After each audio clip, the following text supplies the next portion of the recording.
ஆராதிப்பதற்கு அவரை மகிமைப்படுத்துவதற்கு கர்த்தர் நமக்கு நல்ல ஜீவனையும் சுகத்தையும் பலத்தையும் கர்த்தர் தந்திருக்கிறார். ஆமென்.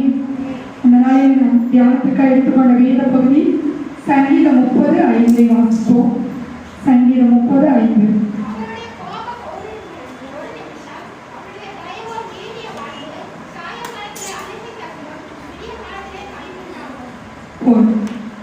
இந்த நாளிலே கர்த்தருடைய தயவை குறித்து நாம தியானிக்க போகிறோம்.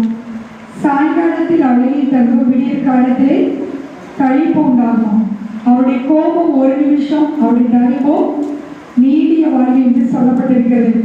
இன்றைக்கும் நம்ம ஒவ்வொருவரும் கர்த்தருடைய தயவினாலே நாம் வாழ்ந்து கொண்டிருக்கிறோம். அவருடைய தயவினாலே கர்த்தர் நம்மை ஆதரித்து வந்தார், நம்மை பராமரித்து வந்தார். அவருடைய தயவினாலே கர்த்தர் நம்மை ஒவ்வொருவரையும் நிற்க பண்ணி இருக்கிறார். நம்முடைய பலத்தினால் அல்ல, நம்முடைய முயற்சிகளினால் அல்ல, கர்த்தருடைய தயவு தான் உங்களையும் என்னையும் பிணைக்க வைத்திருக்கிறது.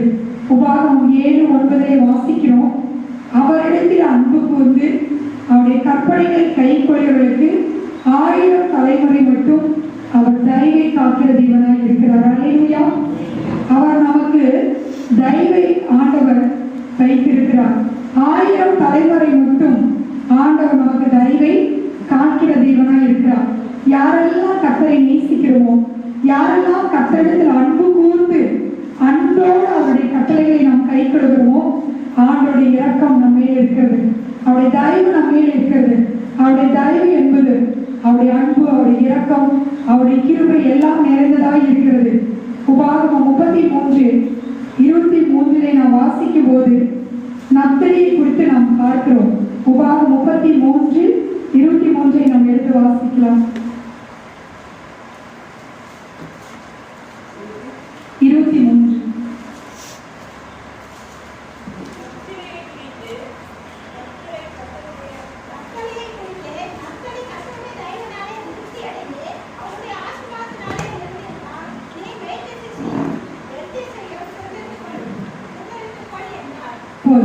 உபாகமம் 33:23 நாம் வாசிக்கிறோம்.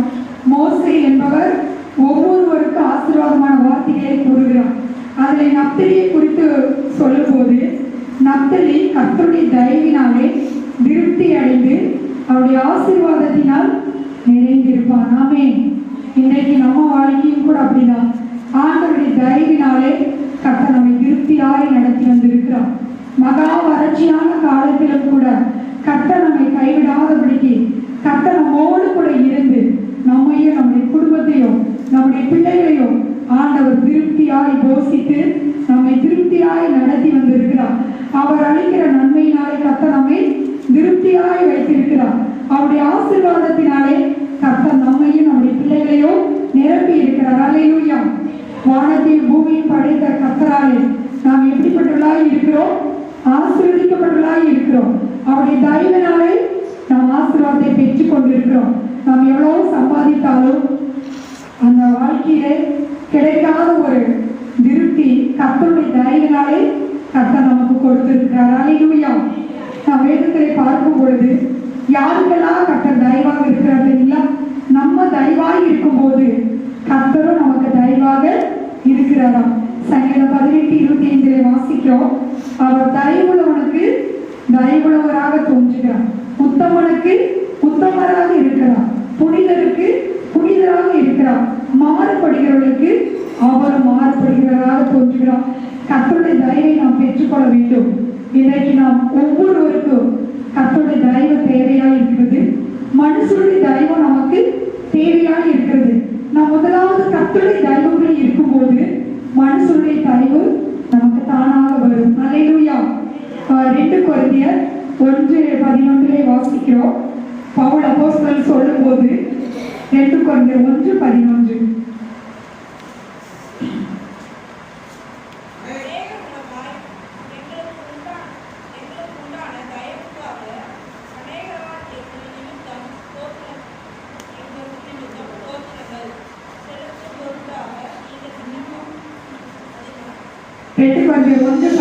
வசிக்கிறோம். அநேகர் மூலமாய் எங்களுக்கு உண்டான தயவுக்காக அநேகரால் எங்கள் நிமித்தம் ஸ்தோத்திரங்கள் செலுத்தப்படும் பொருட்டு விண்ணப்பத்தினாலே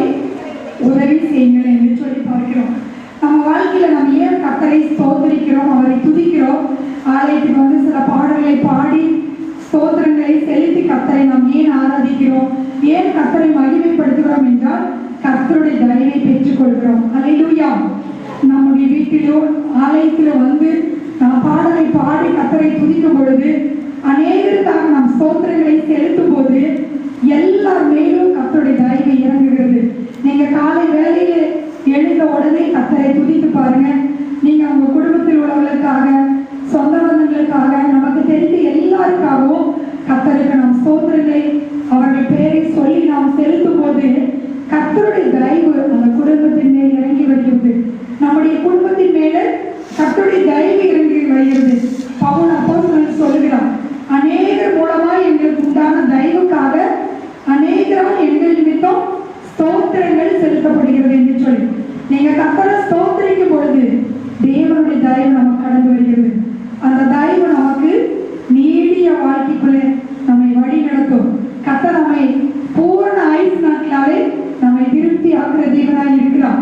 எவ்வளோ போராட்டங்கள் நமக்கு வரலாம், மரணத்துக்கு எதிரான வியாதிகள் வரலாம், பலவீனங்கள் வரலாம். ஆனால் கர்த்தர் நமக்கு ஜீவனை தந்து கர்த்தருடைய ஆயுசு நாட்களை நமக்கு, அவருடைய நாட்கள் நமக்கு நீடித்ததாய் இருக்கும்படி கர்த்தர் நமக்கு அற்புதங்களை செய்கிறவராய் இருக்கிறார். வேதங்களை பார்க்கிறோம், யாரிடத்திலெல்லாம் கர்த்தர் தயவை காண்பித்தாராம். ரோமர் 11:27 வாசிக்கிறோம், விழுந்தவர்களிடத்தில் கண்டிப்பையும் உன்னிடத்தில் தயவையும் காண்பித்தார். இங்க இஸ்ரவேல் மக்களை குறித்து நாம் பார்க்கிறோம். அவர்கள் எல்லாம் பாருங்க, ஆண்டவருக்கு சொந்த ஜனமாக இருந்தார்கள். ஆனாலும் அவரை விசுவாசிக்கவில்லை. அவர்கள் நம்பாமல் போனதினாலே அவர்கள் விழுந்து போனார்கள். ஆனால் அவர்களிடத்தில் ஆண்டவர் கண்டிப்பாக இருந்தார். நம்மிடத்திலே தயவை காண்பித்தார். அல்லேலூயா. ஆண்டவருடைய தயவினாலதான் பாருங்க, இன்றைக்கு நம்ம ஆவிக்குரிய இஸ்ரவேலராய் கர்த்தர் நம்மை மாற்றி இருக்கிறார். ஆண்டவருக்கு சொந்த ஜனமாக, அவருடைய சொந்த சம்பத்தாக கர்த்தர் நம்மை மாற்றி இருக்கிறார்.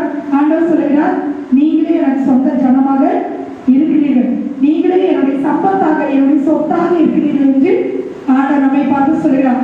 இன்றைக்கும் நம்ம எத்தனையோ முறை பார்த்தீங்கன்னா பாவத்தில் விழுந்து போகிறோம், பின்மாற்றத்துக்குள்ளே போகிறோம், தேவனை நாம் விட்டு மறந்து போகிறோம். ஆனா எவ்வளவு தூரம் அவரை விட்டு விலகி போனாலும் அவருடைய தயவு நம்மே இருக்கிறது, அவருடைய கிருபை நம்மே இருக்கிறது. அவர் நமக்கு இரக்கத்தையே காண்பித்துக் கொண்டிருக்கிறார். எப்பொழுது என்னுடைய பிள்ளை என்னிடத்தில் திரும்பும் என்று சொல்லி விழுந்து போன நம்மிடத்தில் அவருடைய தயவை நமக்கு காண்பிக்கிறவராக இருக்கிறார். அவருடைய தயவுனாலே பாருங்க, சாயங்காலத்தில் அழுகை தங்கும், ஆனால் விடிய காலத்தில் நமக்கு கழிப்பு உண்டாகும். நமக்கு எவ்வளோ போராட்டங்கள் வந்தாலும், நம்மை கண்ணீரின் பாதையிலே நாம் நடந்து போனாலும் ஆண்டவருடைய இரக்கம், அவருடைய தயவு நம்ம இருக்கும் போது அந்த அழுகின் பாதையில எல்லாம் கர்த்தர் நமக்கு கழிப்பாக மாற்றுகிறவராக இருக்கிறார். நம்ம தாழ்மையில இருந்த பொழுது, நம்ம வேதனையில இருந்த பொழுது, நம்முடைய வாழ்க்கை போராட்டத்தில் இருந்த பொழுது கர்த்தர் நம்மிடத்தில் அவருடைய தயவை காண்பித்தார். அவருடைய தயவினாலே கர்த்தர் நமக்கு ஜீவனை தந்திருக்கிறார். இன்றைக்கு நீங்களும் நானும் உயிரோடு இருந்து கர்த்தரை மகிமைப்படுத்தும்படியாக, அவருக்காக வாழும்படியான ஒரு கிருபையை கர்த்தர் நமக்கு கொடுத்திருக்கிறார். அல்லேலூயா. ஃபாதர் பெர்க்மன்ஸ் பாடலை நம்ம பாடுகிறோம், தாழ்மையில் இருந்தேன், தள்ளாடி நடந்தேன், தயவாய் நினைவு கொண்டு. ஆண்டவர் பாருங்க, நம்ம தள்ளாடின நேரத்தில் எல்லாம் கர்த்தருடைய தயவு நம்மேல இருந்தது. அந்த தயவினாலதான் அவருடைய கரத்தை நம்மேல கர்த்தர் வைத்தார். வேதத்தை வாசிக்கிறோம், அவருடைய தயவுள்ள கரம் நம்மேல வைக்கப்பட்டு இருக்கிறது.